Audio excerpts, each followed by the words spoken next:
And Yes, Roy, sir. is that, you said 5.1 or 5.2 for Schedule L? It's 5.1. There's already a 5.1.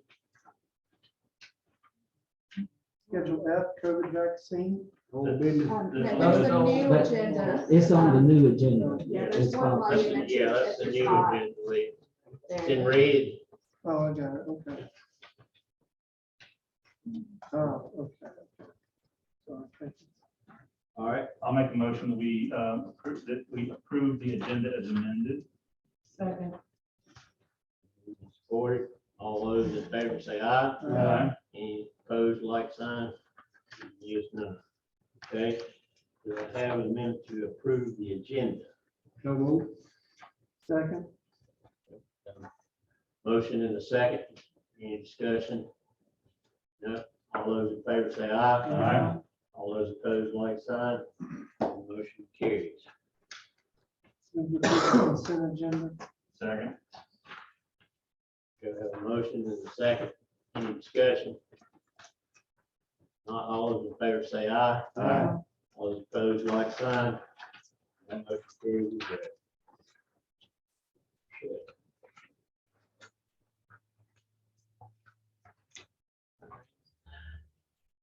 Next, public comment. Two folks signed up. Public comment. Let me read. Before we get on this, let me read this. Each speaker shall be limited to a maximum of time of 3 minutes. Each speaker will only be allowed to speak once during the public comment period. No time may be yielded or transferred from one speaker to another.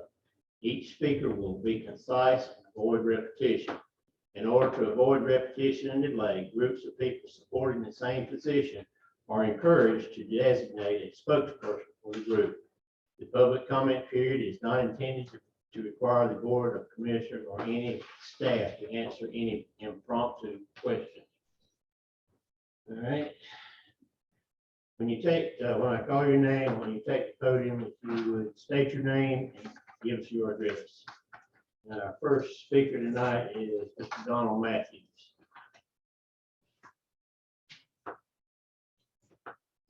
Hello, Jim and board. Good evening. Good evening.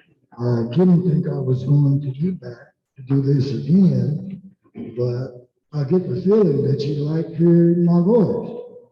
So I'm back again with the same complaint, which is basically nothing has been done and nothing appears to going to get done. Now, on December the 21st, I sent in a series of pictures. On January the 3rd, I believe, or 4th, we met. Commissioner Bailey, the town manager, the public works director, and the planning board director. And we sat down and I thought we had a mapped out way to go. But it seems as though that might have been, for whatever reasons, it hasn't started. It hadn't happened. And again, I'm back. We have the same issues. We have the same problems. And it seems like this board is not taking this very seriously. And I definitely have a problem with that. So I told you before, until something starts, I will be back every time. Now, one of the things is you destroyed some property,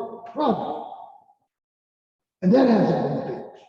It's been noted, it's been photographed, it's been looked at, but it has not been fixed. So it's way past time to start to get this thing done. And again, I look forward to the work getting started, and if it doesn't get started, I will be back next month, be assured, and I won't be by myself. So thank you for your time. Thank you, Mr. Matthews. Next speaker is Mr. Jimmy Pugh. You come to the podium and state your name and address, please. Good evening. We got a new program.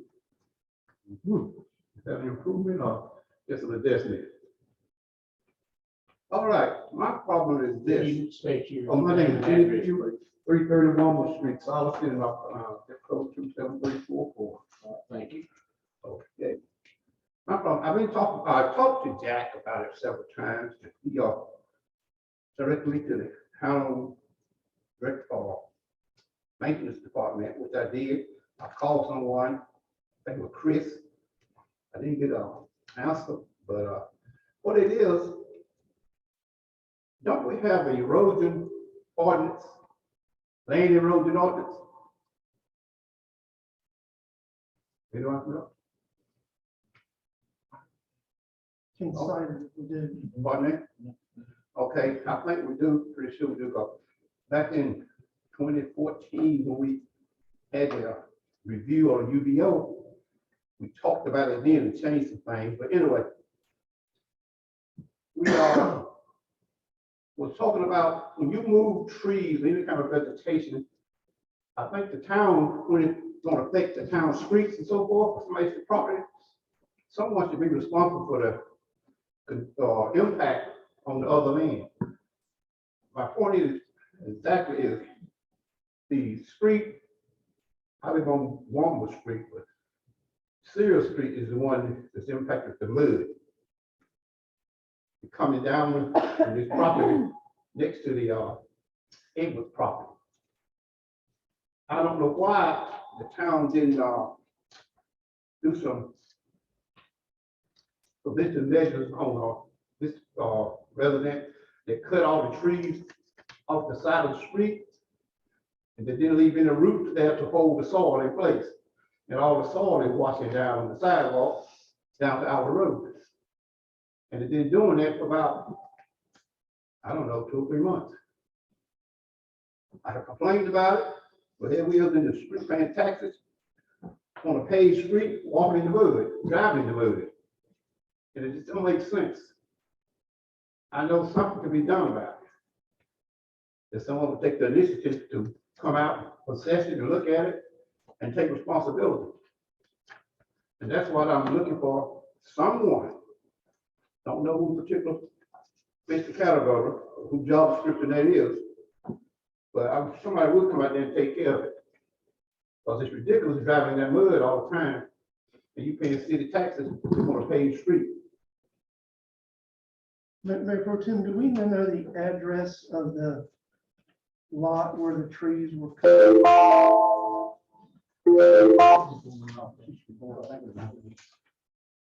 Do we? Yes, that one, yeah. Excuse me, Jimmy, is that the lot that's right across the road, from Crossroads Grill? Yes, it is. I don't know the address, we can find it, but that's where it's located.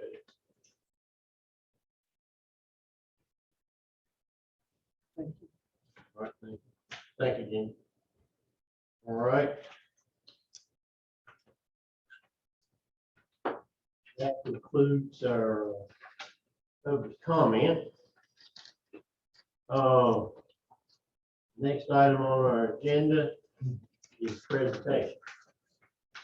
Yes, Mayor Pro Tem Board, tonight we have Courtney Lewis Cooper from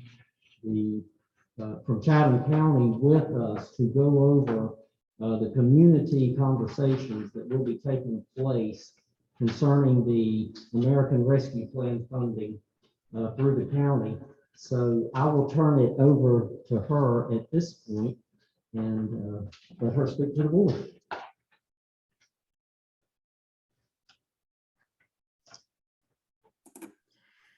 Good afternoon, commissioners. Good evening. My name is Courtney Cooper Luter. I work for the Chatham County Manager's Office. I'm one of the analysts in our office, and I just wanted to share with you all some of the initiatives that we're doing with our American Rescue Plan Act dollars. We have 3 upcoming meetings in Siler City where we are hoping to hear from the public about how they would like to see these ARPA funds spent to support public health initiatives around them. I will share, if I may, I will share my screen just to show you what we have.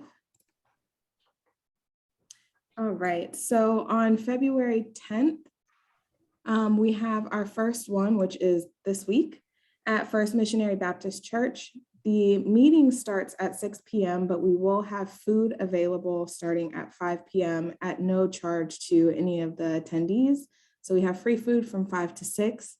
And we also will have childcare available to anyone who needs childcare, so that food and childcare are not a barrier to folks if they would like to attend. Our next one will be February 15th at the Alliance. This is geared mostly towards Spanish-speaking residents, as we will do some Spanish language interpretation and have our presentation also in Spanish as well. And then our next one will be March 15th at the SoCo Brewerton Club. So we wanted to extend an invitation to any of y'all who would like to participate, and also just make sure folks know that we are having this initiative. As I mentioned, there will be free food starting at 5 p.m. We will have childcare. Meeting starts at 6 p.m. and we will have a kickoff presentation around the American Rescue Plan, just to give folks an understanding of what is eligible under the American Rescue Plan. And then we also will have N95 masks available for anyone who would like them. Masks are required at the meeting just to protect everyone at the meeting. And we also request that people, if they do get food, that they eat either outside if it's nice or in their car, just to keep everyone as safe as possible. So thank you for your time. I'm happy to answer any questions if you all have questions about it, but y'all are welcome to attend, and I'll make sure you guys have this information as well. Are there any questions from the board? Straightforward. And if this is to help the county determine how they want to spend the ARS, right? Yes. All right, thank you very much for taking the time to make that presentation. Thank you. Thank you. All right, next on the list, old business. And page 22 in the packet. I believe that's you in there, or is it Nancy? Yeah, well, I'll start out. So tonight, staff is bringing to the board a COVID vaccine incentive based on our conversation from the previous meeting. The memo is on page 22 of your agenda packet, and I'll turn it over to Nancy Gordon and Tim Stewart if she has any comments. Good evening, board.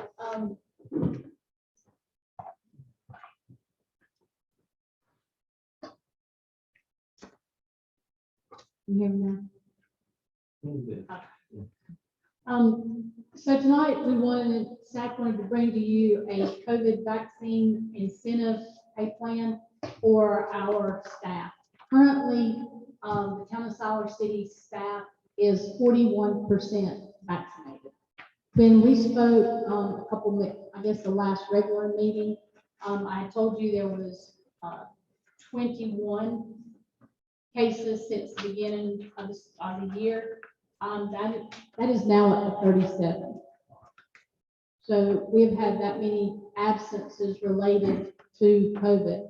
So throughout this pandemic, different municipalities have come up with varying plans in order to try to get their staff vaccinated, so they don't see the cases of people being sent home on a regular basis. And across the state, one of the things that has been done is to give a COVID vaccine incentive, and that is to the way that it works, which is explained up here, is that they present their vaccination card to HR, and then they are paid the determined amount on the following paycheck. This is intended to be a one-time incentive. It's not a repeat. It's not tied to any of the other things that we're going through at this time of year, like the comp study or paper performance or anything like that.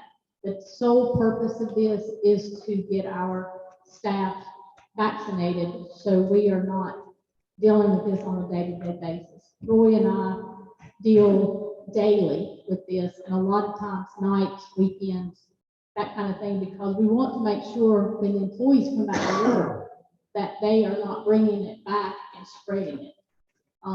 Currently, as you know, we had the LPA was shut down for a week because of it. We've had to go through another department, and we're seeing this on a regular basis right now. So with this incentive that municipalities have been doing across the state, statistics that have come in, information that's come in, that when municipalities, but prior to them implementing this, their vaccination rate was between 35 and 40.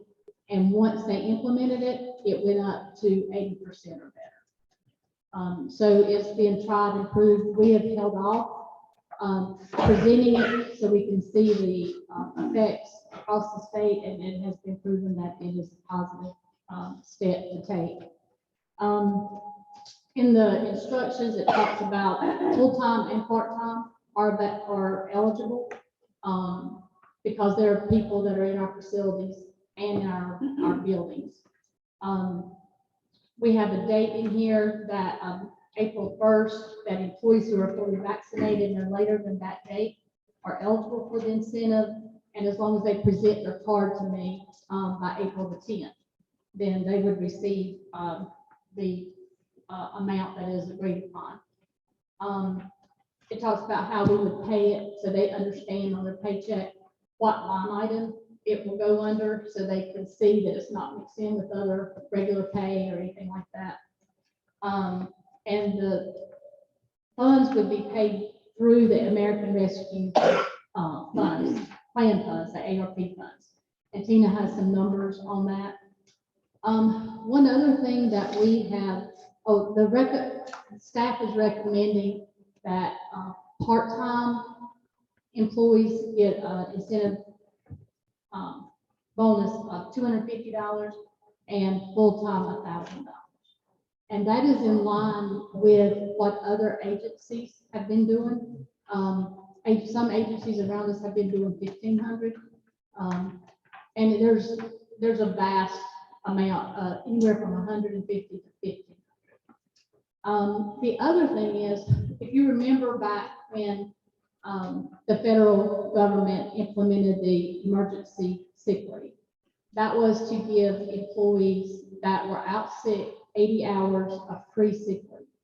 At the same time, they also implemented emergency FMLA leave. That was an additional $80 for those that had children or daycare issues, that if they had to be out, they could get up to 80 hours. So that was a total of 160 hours that the government was giving away. Then that ended on December 31st, 2021. The board graciously put in another policy where we extended the emergency sick leave another 3 months, and then we extended it to 6 months because of the cases that we were having. And that was an additional 80 hours. So during that time, some employees didn't use any of leave to be out, and they continued to work consistently through all the pandemic. And some used part, and again, others not at all. So what staff is requesting is that the 160 hours, taking away the emergency FMLA part, but the emergency sick leave and the extended emergency sick leave, which is 160 hours, be given to the employees that were here, so that if they are in the future sick, that they've had the same benefit that all the other employees have had without going into their sick leave. Because we didn't extend it, and we didn't request it, because at the time June 1st came along, from July to about mid-December of 2021, cases went down, and we didn't request that it be extended. But during that time, we had several employees, because of how long they had been here and the other amounts of sick leave that they had to take, they went in to having to use their own sick leave, and they continue to use their own sick leave now. So we're hoping that any unused balance that they haven't used, if we give them employees back that, makes it equitable to all employees, and it gives sick leave, a cushion on their sick leave so they don't have to use what they've earned, which helps them towards retirement. The sick leave does not impact the town financially. If they're gonna be out sick with this COVID or any other thing, they're gonna be using sick leave. I mean, they're gonna use it one way or the other. We do not pay out sick leave. That is something they cannot take with them. When they terminate, unless they go to another agency and we transfer that. So the town does not incur any expenses for that. What it does help that people that are looking and retirement minded is they're using this leave and it's taken away from the retirement benefit that still doesn't come out of our pocket. But when you retire, you can look at your sick leave and it converts into dollars that's added to your monthly retirement check. And so that's impacted our employees as well. So staff is requesting that you consider allowing us to give that balance of the 160 hours back to the employees that did not use it and continue to work during the sick leave, during the pandemic. Okay, so first question I have is in the policy here, you have it all, it applies to everyone. So if someone has been vaccinated 6 months ago or a year ago and they provide proof of vaccination, then they're eligible for this. Yes. Okay. So that the other question is, in order to spur vaccination, vaccine, if they take a Moderna, it's a 2-dose taken 6 months apart. Right. So if they get vaccinated now, they're not going to be fully vaccinated by April 1st. How do we deal with that? If they were to get vaccinated now, there's only a 30-day waiting period for the first and the second. So if they go out tomorrow and get vaccinated, which we left about a 2-week window in there, they would have time to get their second shot before April the 1st. Okay. And then finally, but this doesn't cover any of the boosters. So you were just expecting them to get vaccinated, either the J&J or the 2 Moderna shots. Yes, that's correct. Miss Boone did, yes. Question I have, just looking at the pay, thinking about the part-time employees, how did you come about with 250? We looked at the amount of hours they typically work. Our part-time employees never work 20 hours a week because of retirement qualifications and having to pay into the retirement system if they exceed 20 hours or more or hit 1,000 hours in a year. We typically say they can't work more than 16, but on an average, our employees are working anywhere from very sporadically to once or twice a year to maybe 12 hours, probably the average of all of them. Because the majority of the part-time people are in Parks and Rec and they are 10, 12, 14 hours. And relative to 40 or more that other people are putting in, we felt that was a fair amount. Okay. The last question I have, we have currently 41%. What was it before when you presented the first time? 41%. It was still 41, so we haven't had anyone to do any time shots between them. Okay. I will tell you that I've looked at our vaccination status, and of the, say, 37 people that have had absences because of COVID, 4 of them were vaccinated.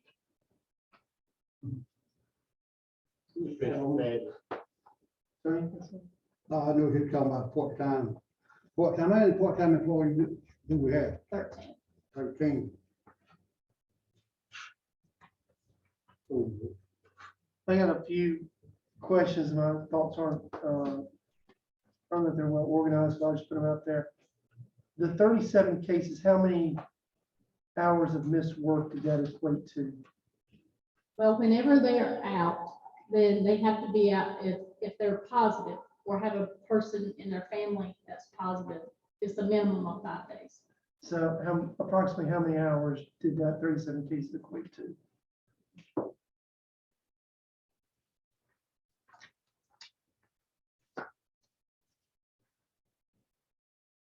1480. 1,480 hours of missed work? One person. So then did other people have to work overtime to cover those hours? Someone had to pick up the workload, whether it was their superintendent, their supervisor, another employee. Can you estimate for me the cost to the town, the extra cost to the town because of the overtime pay that would not have occurred if the folks had been able to work their regular? I would have to Schedule. get those numbers for you. Okay.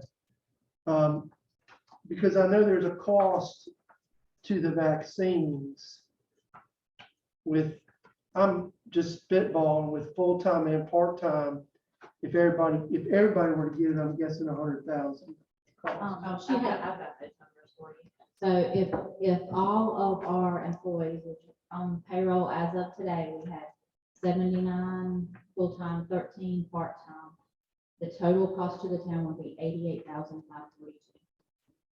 So I wasn't far off. And that includes all of the taxes and everything we have to pay, because these, when we pay this out, we're not gonna have to put anything into retirement. This is not retirement. Right, I know, it's just a one-time payment. So that cost is 88, but there's, it's a cost benefit analysis because theoretically, we're not gonna have to pay as much overtime if people don't miss. Somewhere what the, net, if you will, net cost of town would be. So that's a question that I have. Second question is, where do we come up with the money? Third question is, harkening back to something Commissioner Hagus had said, or maybe I'm reading into the comment, but if we are paying this just to get the 2 vaccines, how do we incentivize boosters down the line? Because I don't want people getting sick, number one. I don't want people dying, number two. And I'd like them not to miss work if they don't have to. For one thing, another don't want to see, in addition to all that, is being back in the situation next year, because we spent several tens of thousands of dollars to get people up to speed, but then they don't get the boosters. And so we're having this conversation again next year. So is there a way to incentivize the booster, maybe do a scheduled payments or something? okay, so in answer to your first question, where's the money coming from? It's coming from the ARP funds. Okay, that's great. Okay, and then second of all, addressing the overtime dollars and cents that it might have cost. That is one issue, but the other issue is the lack of services. When guys in public works are out, then either streets aren't being maintained or they're having to work overtime, like you said, for the water and And sewer. both of our citizens tonight spoke up on issues directly related to public works. Then when fire and police are out, then, that takes away from services and impacts the safety of those 2 departments, particularly police. And so that is a lot of our concern as well, is the safety of the employees that are here having to continue those public work, And of the public citizens. services, and of the citizens, right? Because it certainly impacts them. And then third of all, about your question about how to continue it. Roy and I and Tina had a conversation today, and we understand that there is going to be a time period moving forward, and that most likely is going to be when we're going to see what you're talking about, is when we hire new employees and they come in and they are not vaccinated. So what we had talked about earlier was for new hires coming in, to extend this for 1 year and to give them 60 days after their hire date to get that incentive and to, That's for new hires, but So let's expand upon what you're saying a little bit more, because it's not just the dollars and cents, but the services provided, which gets back into the fact that we don't want to be in this situation next year. So I think that not only do we need to incentivize new employees to get it, if they haven't had it, but we also need to incentivize current employees to stay up to speed on their boosters. Because we want to be able to have public works out there cleaning out ditches, doing the leaves, doing the things that we've had complaints on since November, And that, and police responding to calls, and fire being able to respond to calls.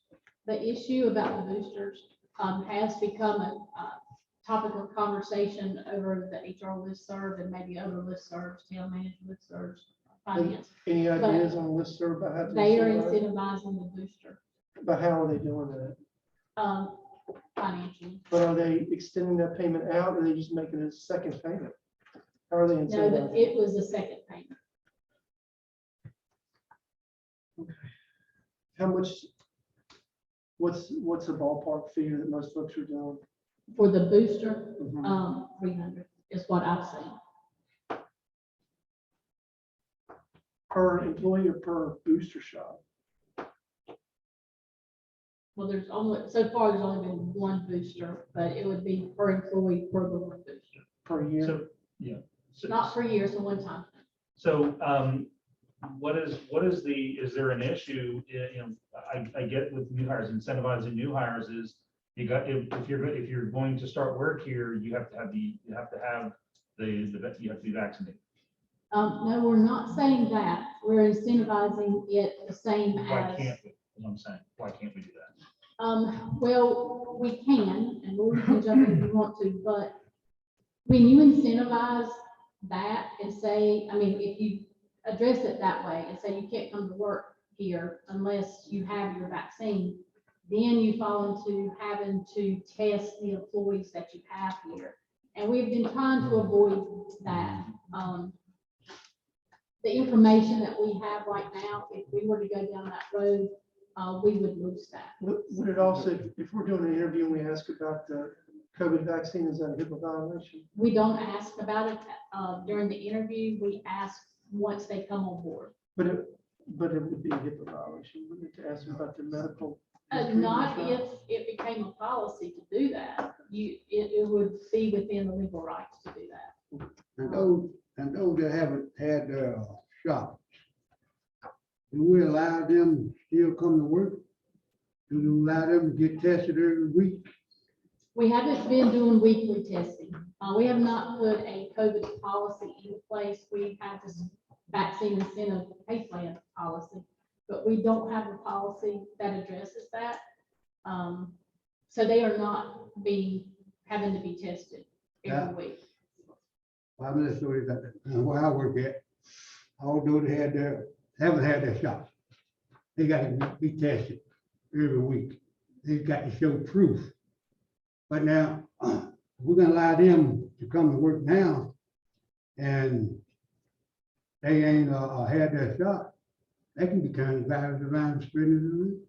So we are very diligent, I feel like, about having conversations with everyone. Roy sent out an email.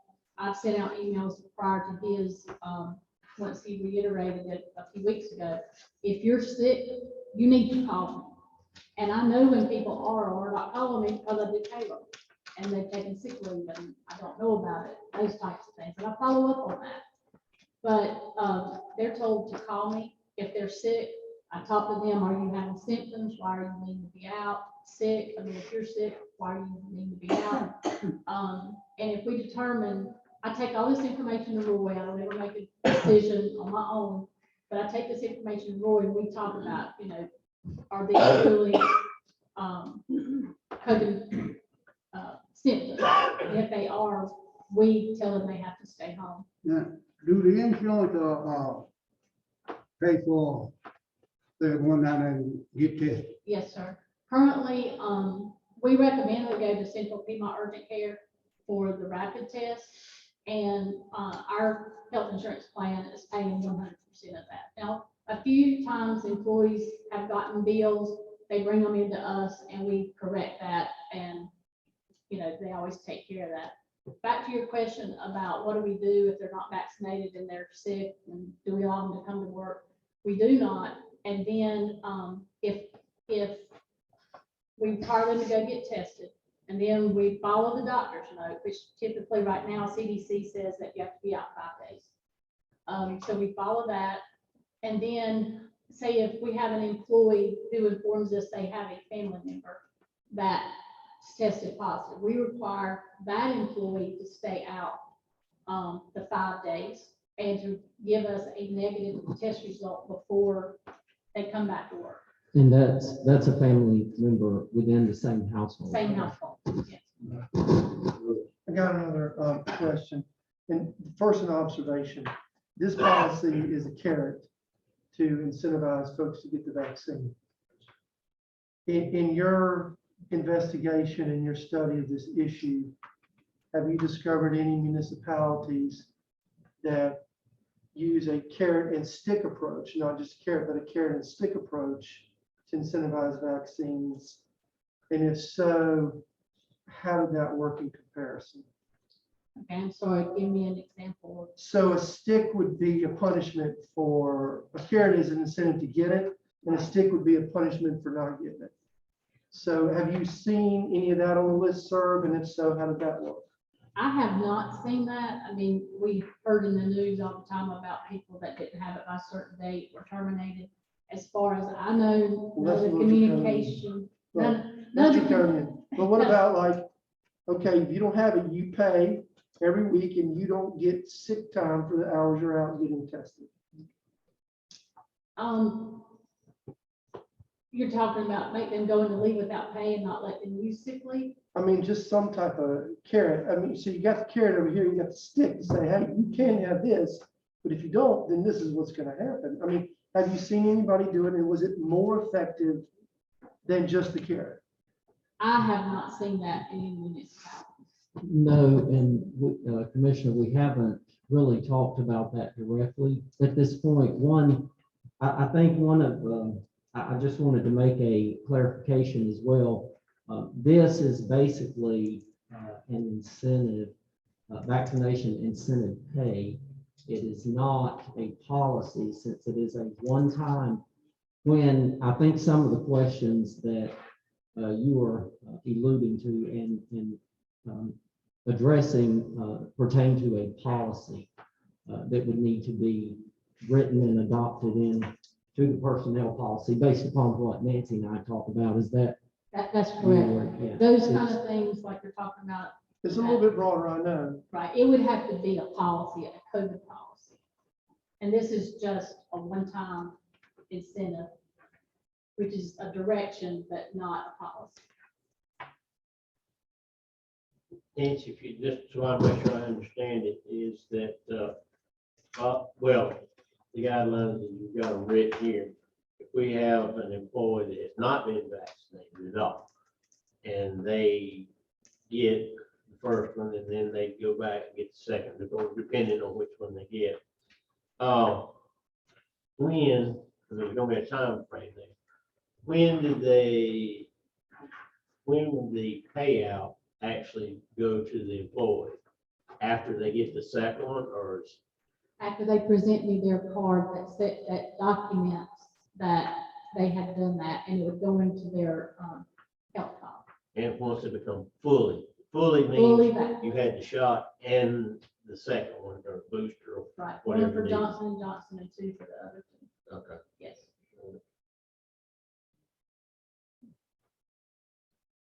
Other questions? Can the public ask the question? Not right now. No, thank you. I appreciate it. Not right now. Any other questions? What's the wishes of the board? So basically, really where the direction is that we're doing is looking at the actual sick leave. Is that what you're looking for us to talk about is In, the- at the the bottom, second, yes, sir. yeah, is the actual extending the sick leave from when they didn't use whatever. leave. And it would just be crediting it back to their sick leave balance. Okay. That was what I was gonna ask. Those people who had used their sick leave, would they get, So if someone's already used their 80 hours both times and they've already used the 160, they would get nothing. but those who have not, that have been using their regular sick leave would get That balance Right. back, whatever, if somebody used 100 hours and this is approved, we would give them 60 back. One follow-up question to that then, if that's the case, is there a notation made that this is the, we'll call it the COVID leave, in their file, that they have to use that first?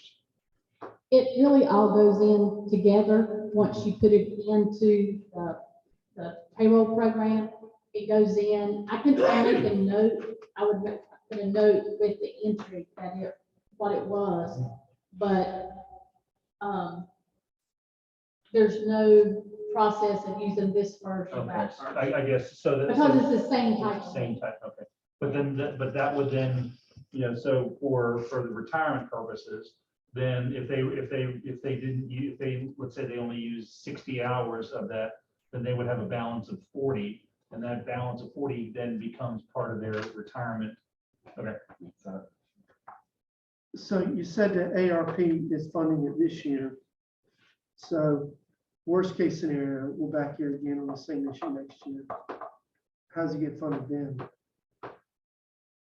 Well, first of all, we don't intend for this, this is a one-time thing to get the core of our employees vaccinated. That's why I said, worst case scenario, we're having this conversation again next year because everything's dropped off. Okay, if we are in fact back here next year, we've finally gotten the final rule for the ARP funds. And obviously, since we're here talking about this, these are eligible expenses, and there's not gonna be any more rule changes for the ARP. So they'd be eligible for ARP coverage next year.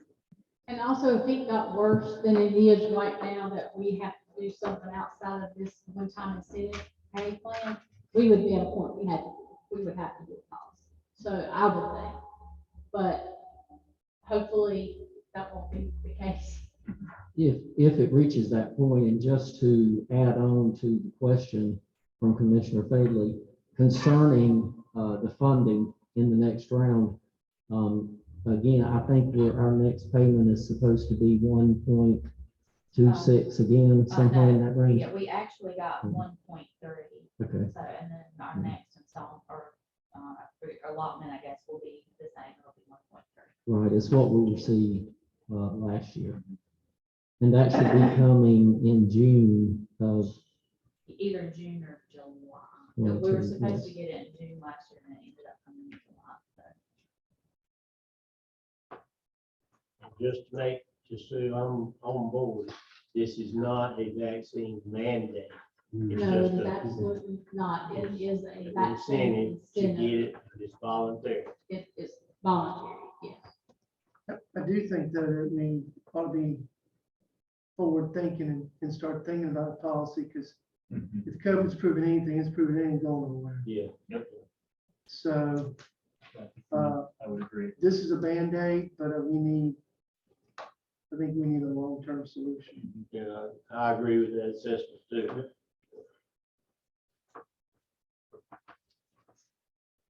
So any more comments? Do we have to have two motions, or is this one motion? I think it's two. I have a question. On other towns and cities doing the same type of thing, Yes, all over the state, they are. what about private industries? I haven't looked into private industry. I've looked into the ones that are relative to our same operations. So we're not sure that it's, what's doing it. We just know the towns and cities are, right, but not necessarily. Right, I'm not aware. Yeah, and the company that I work for, there is the mandate is that you can't get a job and you cannot start work unless you're vaccinated. But the private companies, it's not gonna be published like the municipalities. I don't know what you'd have to do a deep investigation. I'd have to get contact that, yeah. And they I may not tell started, you. I'll speak to Chris, Perry, I'm sorry. I was saying, you contact them, they may not tell you. And I started doing some part-time work for a private company. They have an incentive. You just show them the card and away you go. So it's very similar to what you're saying. So there are private companies out there that are doing some version of the same thing.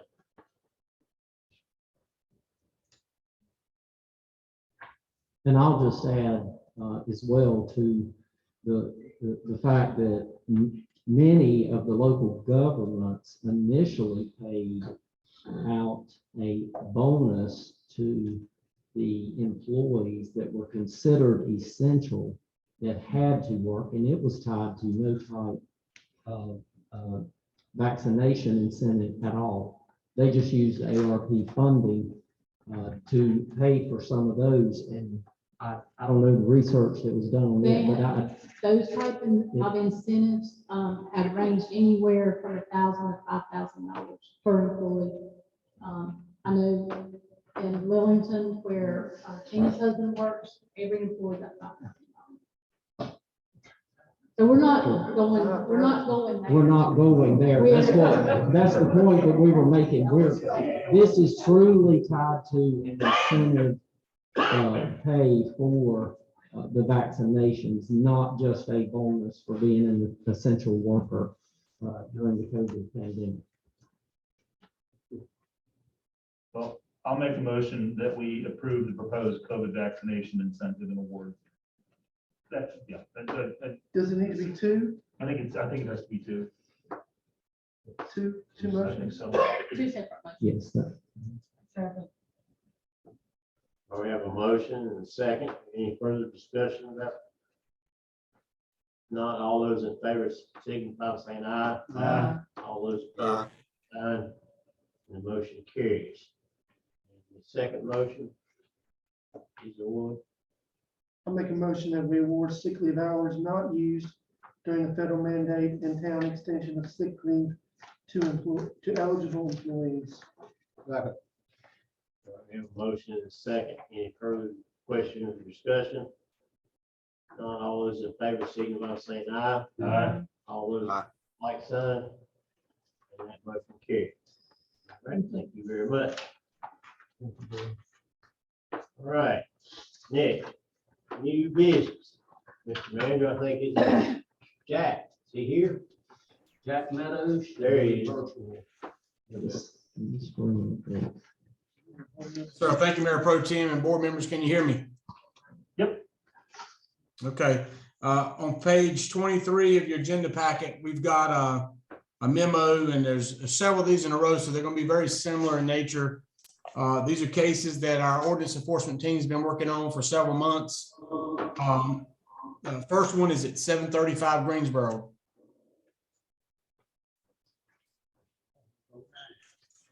This project these are priorities that we've identified through reviewing the minimum housing violations throughout town. 735 Greensboro Avenue is it's a home. It has frontage on 2nd Avenue and Greensboro Avenue. It's just before you get to 64 coming out of downtown. There's some pictures on page 25 and 26 that kind of show the status of the house. And we went through the process as our code details. There was a notice of hearing provided, and we had a administrative hearing. After that hearing, we filed a findings of fact and order.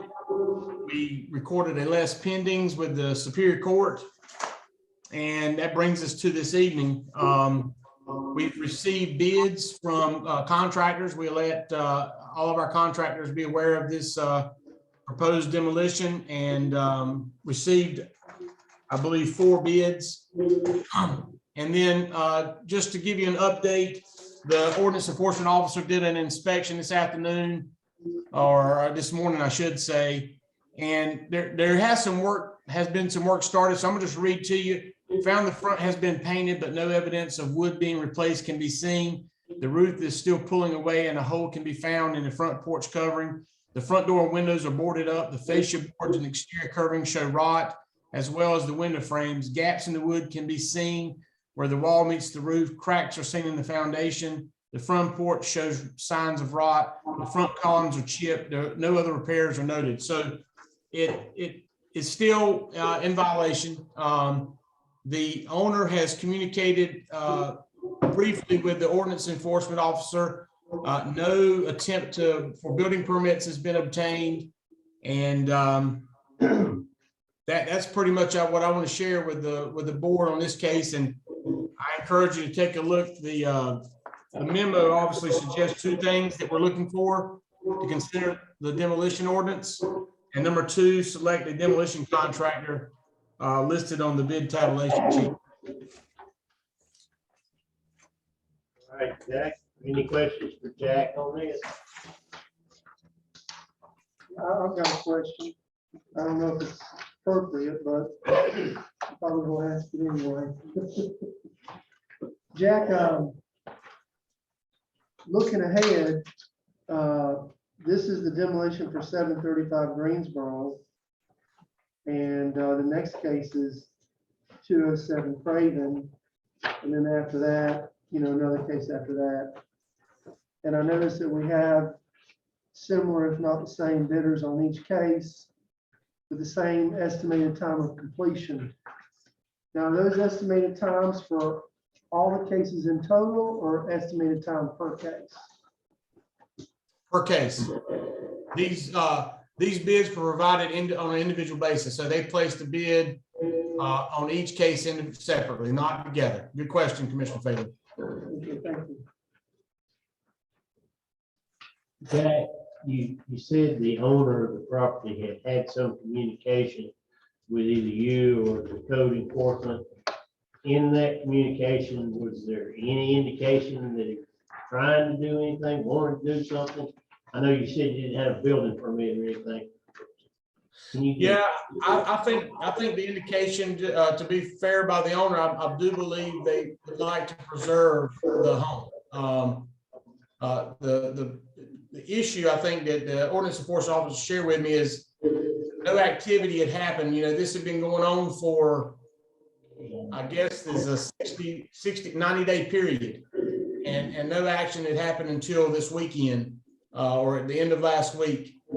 And the paint, it's all just paint. That none of the structural things that are that are a problem have been corrected.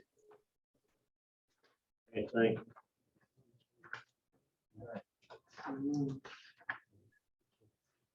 What did you need from us, Jack? Consider the demolition ordinance and to select a contractor to do the demolition. What's the wishes of the board? Are there any more questions?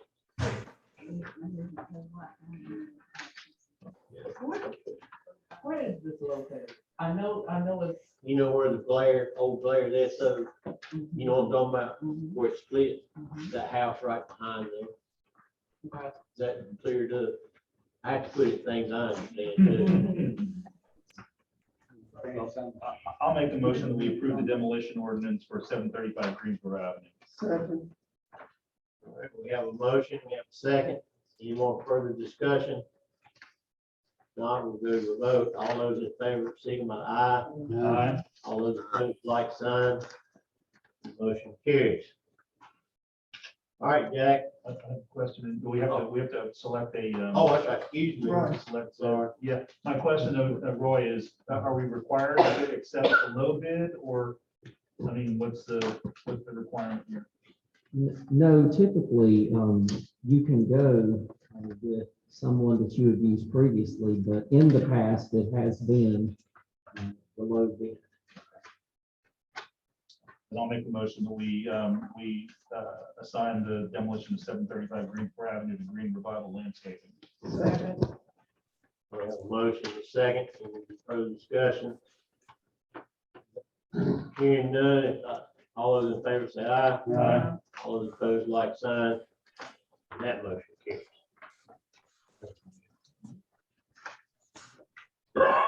All right, Jack, your turn again. All right, let's go to page 35. This case is 206 Craven Street. A little bit of different approach on this one. I'm not going to read through all the steps, you know, the notice of hearing and so forth. That's the same as we did for the first one. But I will tell you that re-inspection has been done. There's work appears to have begun, found a dumpster in the backyard and building materials inside the house. A tarp has been placed on the roof. Old wood has been removed from the house.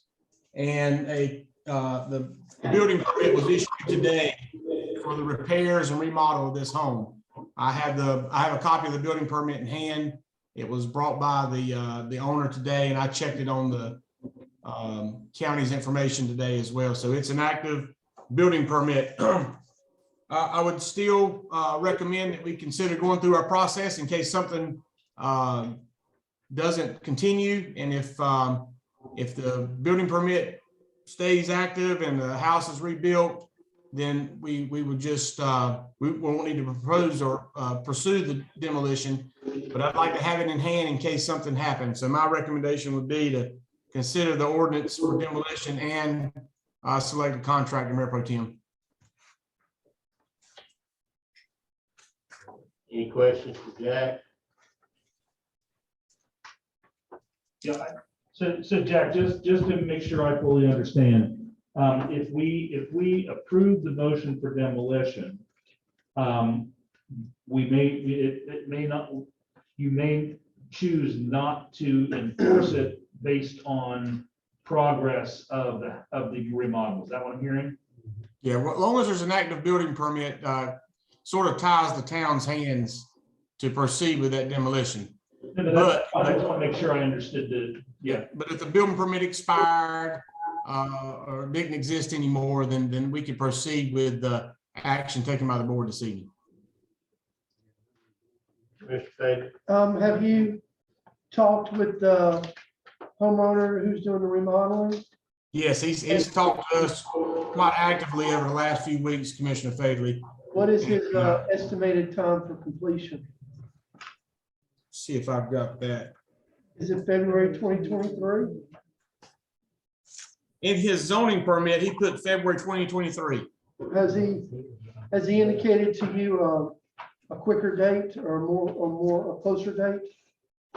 No, that was the date he thought he would need. Okay. Yeah, I know he's over there doing something. So I was over there the week Saturday. So maybe this is a question for Bill. But if we approve the demolition ordinance and pick a contractor today, is there a time frame in court by which we have to complete this or let it go?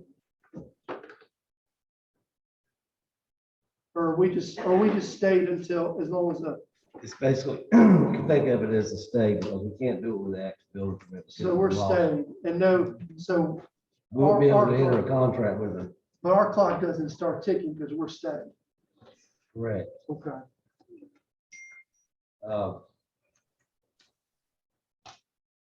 We should not sign a contract or anything, Jack, with this one. Just have to explain to them that they may or may not get to execute on the contract. I don't know if it was for a year from now, we may have to rebid it in or renegotiate with them because of the way things are going up. So That's correct. should we just approve the demolition, not the second part then? You could handle it that way, and then, that crossed my mind a moment ago. We could do it that way. Yeah, like you Yeah, I mean, said, it might be cleaner to just not award it at this point in time, and then, you just approve the demolition ordinance. although it might help us move more quickly if to have that in place, should all work cease and the building permit lapse. Will go away because they stopped work. What's your recommendation? Before we go to that, don't we already have a similar circumstance like this already on the books, I think? And On in that Thursday, circumstance, didn't we do both of them? And it's there, we're not executing, waiting on activity, but then that puts the burden back on home. This is the very same thing. It is, I think, right, Jack? Yes, sir. It is, Mayor Pro Tem. And if it's legal, my thought would be that to keep doing everything the same, that we go along that same route, so we be consistent with what we do.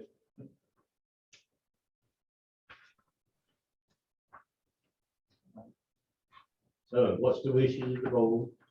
I'll make a motion, we approve the demolition ordinance for 206 Craven Street. Second. We have a motion and a second. Any further discussion? If not, vote. All those in favor say aye. Aye. Those opposed, like sign. Motion carries.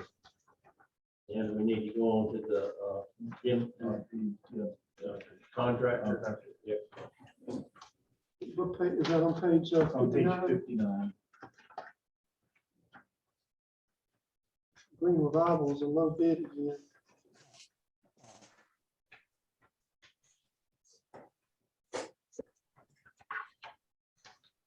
Make a motion, we select Green Revival Landscaping as a demolition contractor for 206 Craven Street. Second. All right, we have a motion and a second. Any further discussion? Not all those in favor say aye. Aye. All those opposed, like sign. The motion carries. All right, Jack, your turn again. Okay, last demolition ordinance is 1011 East 11th Street. This is located between what used to be Baker Limestone and Family Dollar. It's a house on the hill off 11th Street, on the north side of 11th Street. It's a Golston property, and it's been abandoned vacant for some time now. Went through the process, as we've stated, very similar, almost identical to the first two cases. So we've done the procedures, and now we're here for demolition ordinance. Got a phone call about a week and a half ago, and then I had an update in the office this past Friday from the members of the First Missionary Baptist Church. I spoke with the pastor, Mr. Reverend Gray, and Mr. Mike Craven, have both talked to me about the church's communication with the current property owner. And I understand they are very close to a closing whereby they would become the property owner of the property. The property is way back on taxes. I'm gonna say it's at least 10+ years of taxes owed. And the church was gonna work on taking care of that. And then immediately following purchase and the property is in the hands of the First Missionary Baptist Church, they would pursue demolition. So staff, we are here tonight, obviously, to consider the demolition ordinance and to choose a low bid contractor. I would recommend let's go ahead and consider that in case something unforeseen would happen. We would have already taken care of this. But I would like to get some direction from the board to work with First Missionary Baptist Church. They have come to me at this, within the last week or two to give me their new news.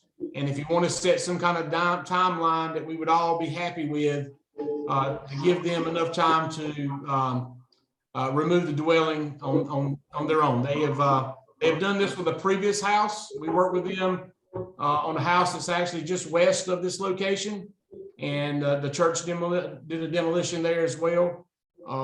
So I don't see why they wouldn't work with us again. So again, I would like to go through the process, but maybe a little direction from the board that how much time should we give the church to get this done? Ms.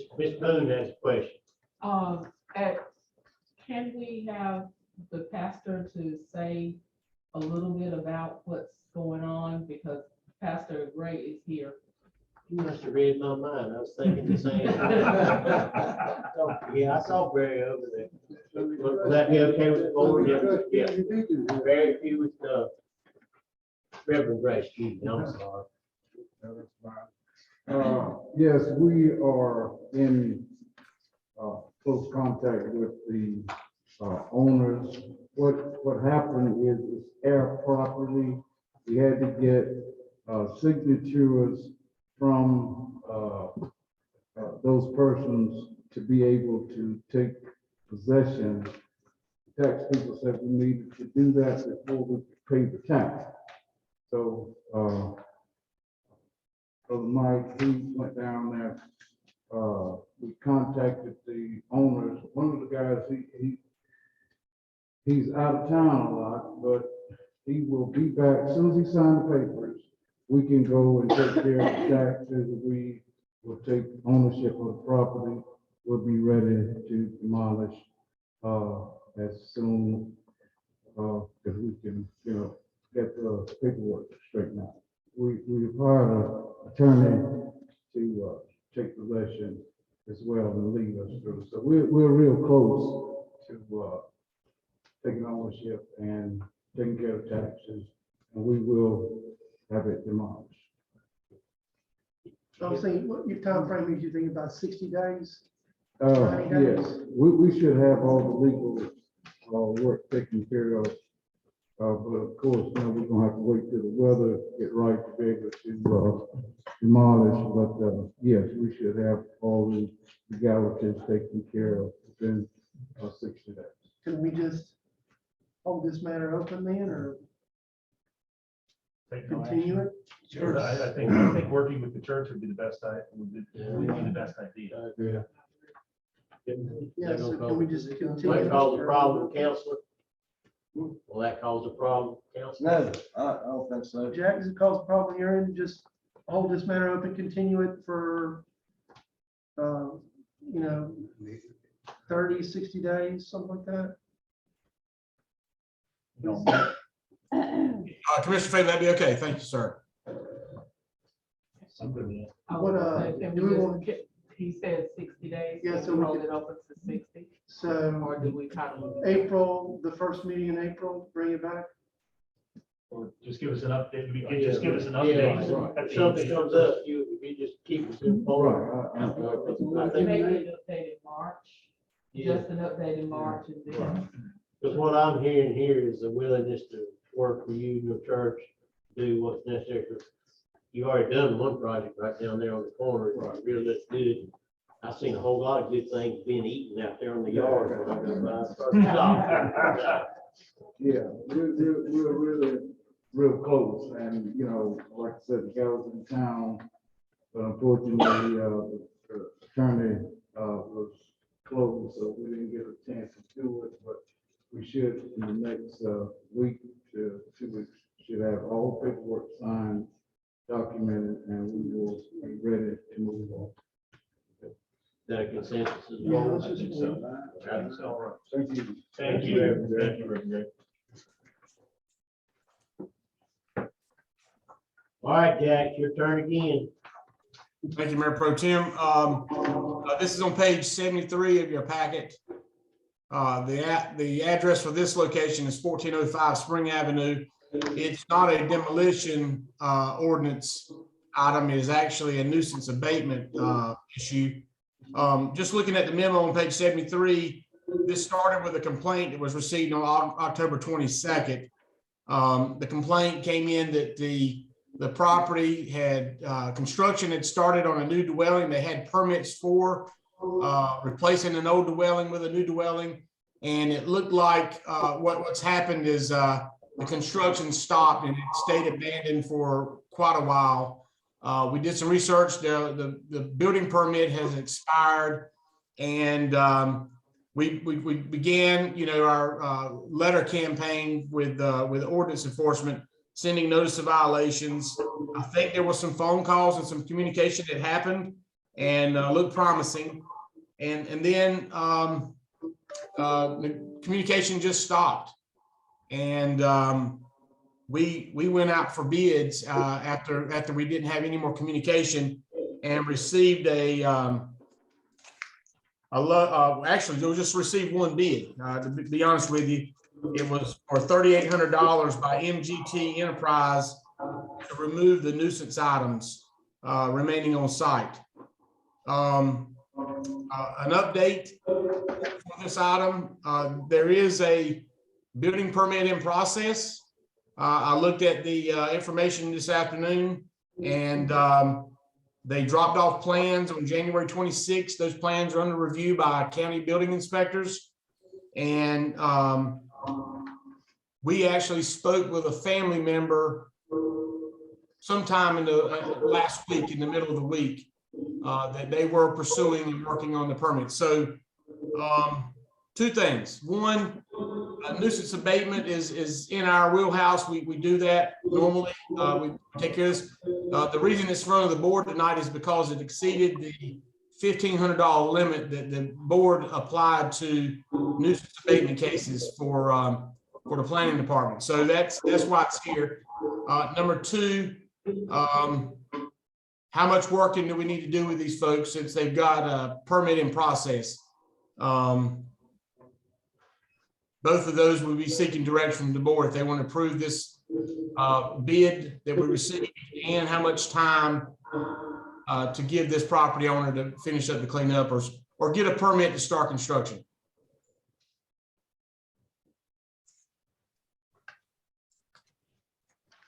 So, straighten me out here, if I don't think I heard what you said. There's two prongs to this nuisance abatement, right? One is, do we want to see if there's a permit? Number two, if not, we want to approve something, and it's not, it'll get moved out of the way and be cleaned up. That's right, yeah. Give them a chance to get a permit, how much time, and if that doesn't happen, that time expires, we send out our contractor to remove the nuisance. I really want to give them time to get his permit. Because you do have the foundation out there already out there ready to go. Like I said, I just give him a little bit more time, see if he come in and get his permit. He's already applied, so we're just waiting on the county to approve it. Yeah, they got their building plans are under review. So that, I know that's one piece of the permit, and then of course, whatever documentation they need to submit to get that permit. How long does that process normally take? I mean, I think your permit process for a new house can be as long as 2 weeks. I'm sorry? 2 weeks. Yeah. I give it 30 days. I agree with Tony. Let's just give him some time. Yeah. Is that the consensus of the board? That work for you, Jack? And I hear 30, did I hear 30 days? Yeah, 30 days. You're correct. Yeah. Yep. You probably didn't hear the head shaking either. Okay, all right. That takes care of Jack, right? Right. Do we need that approved, Mr. Manager? Pardon me? Is so you got 30 days and approved a $3,800 remove. No, I think they're just gonna basically hold They it. Just hold it open. They just wanted to wait for the 30 days. Okay. And then we would have to bring it back. Okay, very good. All right, Mr. Town Manager, I think it's up to you. Yeah, just to bring the board up to date, where we are on Fifth Street, the repair, everything except for the paving is complete. That's my understanding from Chris.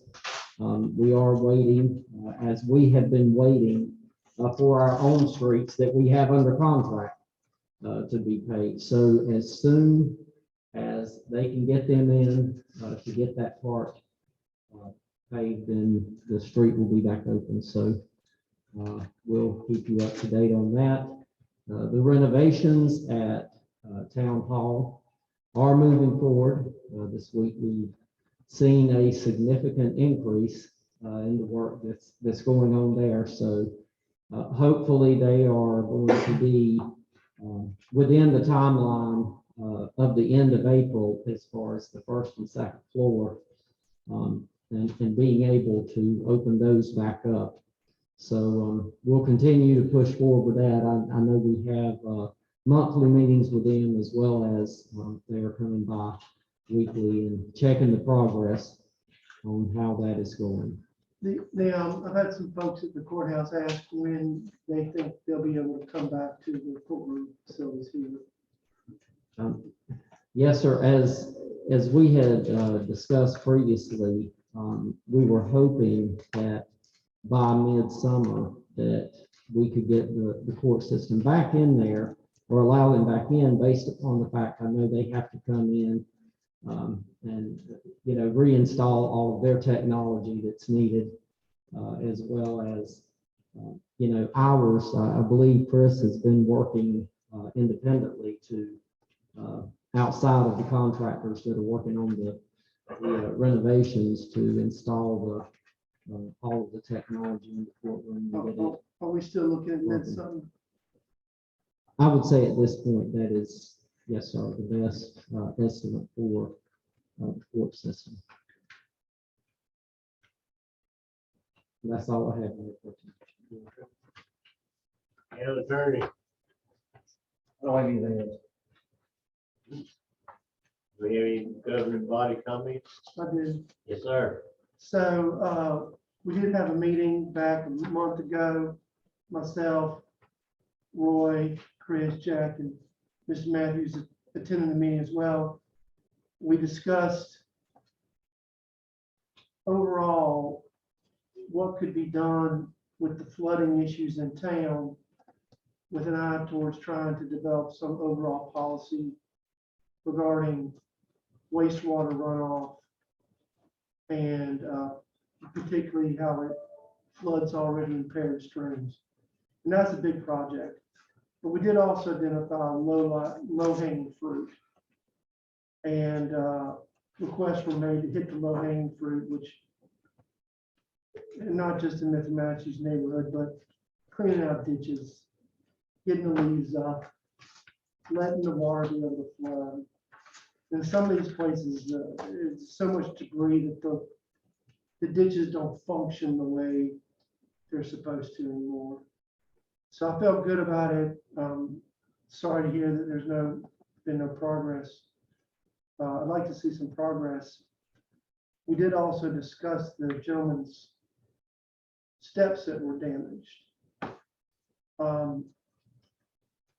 Could we reach out and get some consideration to him? A figure, can't be too big of a figure, but can we have some discussions with that gentleman on what is owed for his steps?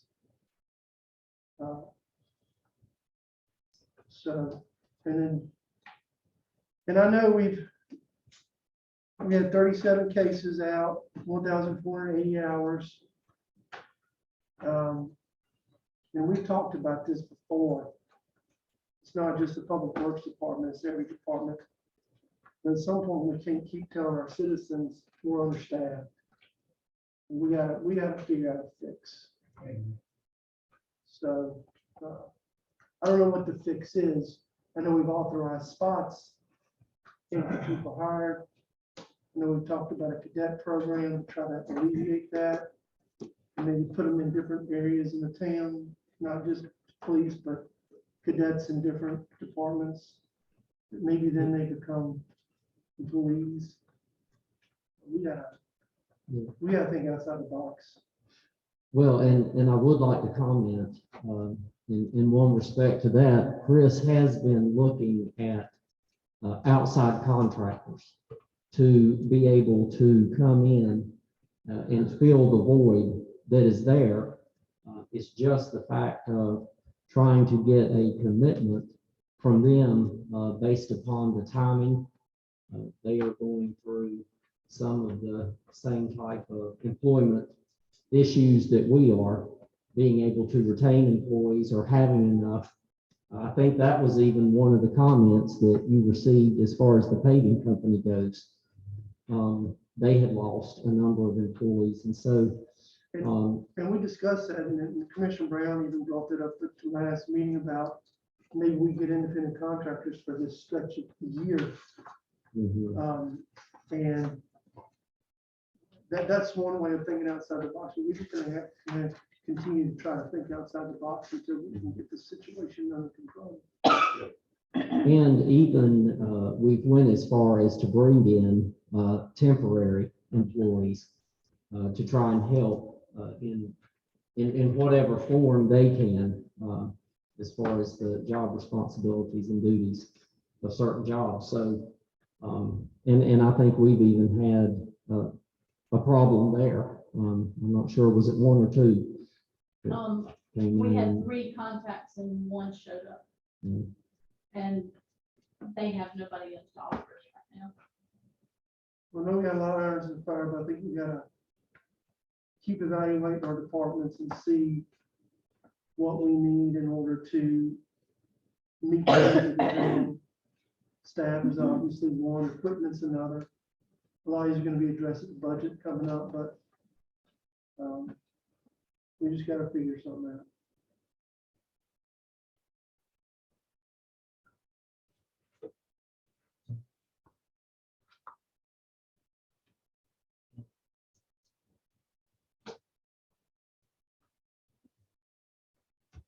Anything else? All right, now, we're gonna need to go into closed session.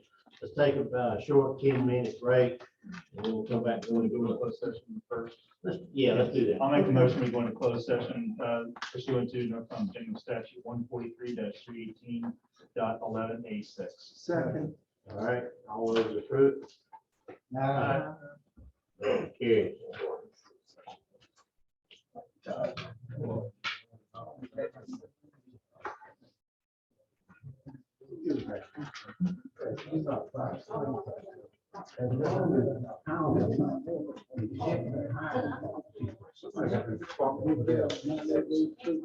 You know, mortgage.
Nancy, is this you? Or is it you, Roy? Well, I can start, Tonight,